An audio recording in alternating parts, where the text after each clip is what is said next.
కూలిపోతున్న కుటుంబాన్ని కట్టింది. వాక్యము నిరాశ నిస్పృహలో ఉన్నప్పుడు నిరీక్షణ అనుగ్రహించింది, ఆశ్చర్య కార్యాన్ని జరిగించింది. ఈ వాక్యాన్ని లోకానికి చాటి చెప్పే అవకాశం దేవుడు మనకిచ్చాడు కల్వరి స్వరం ద్వారా. లైవ్లో, నిరీక్షణ టీవీలో ఈ సాక్ష్యాలను, ఈ ఆరాధనను, ఈ సందేశాన్ని వీక్షిస్తున్న ప్రియ సహోదరి సహోదరులు, ఈ దివ్యమైన వాక్యాన్ని లోకానికి అందించే ప్రయత్నం చేయండి.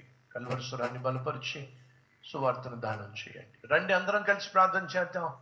ఉన్న చోటే ప్రతి ఒక్కరి ప్రార్థనలు ఏకీవించండి. మహాపరిశుద్ధుడు అయిన ప్రేమ కలిగిన తండ్రి, ఈరోజు ఎవరైతే నా జీవితంలో మొట్టమొదటిసారిగా ప్రభువా నా బ్రతుకును మార్చు, ఈ పాపిష్టి జీవితాన్ని పరిశుద్ధపరచు అని ప్రార్థన చేస్తున్నారో అటు వారిని దర్శించయ్యా. నా కుటుంబాన్ని కట్టు నాయనా.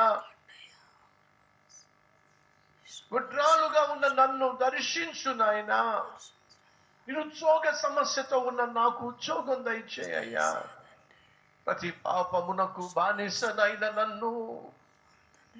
నన్ను పరిశుద్ధపరిచి నీ సాక్షిగా నిలబెట్టుకోయా అని ప్రార్థన చేస్తున్న ప్రతి సహోదరుని దర్శించయ్యా.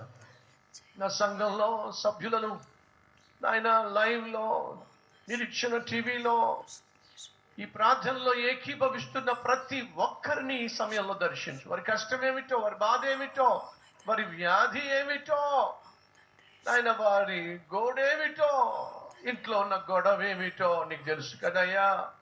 దయచేసి వారిని దర్శించు. ఈ సమయంలోనే గొప్ప మార్పును నాయన వారి జీవితాల్లో ప్రారంభించు. అలాగే రక్షించబడిన వారు, బాగుపడిన వారు, మార్పు చెందిన వారు ఈ వాక్యాన్ని బ్రతికించాలి అయ్యా. అట్టి కృప ప్రతి ఒక్కరికి దయచేయండి.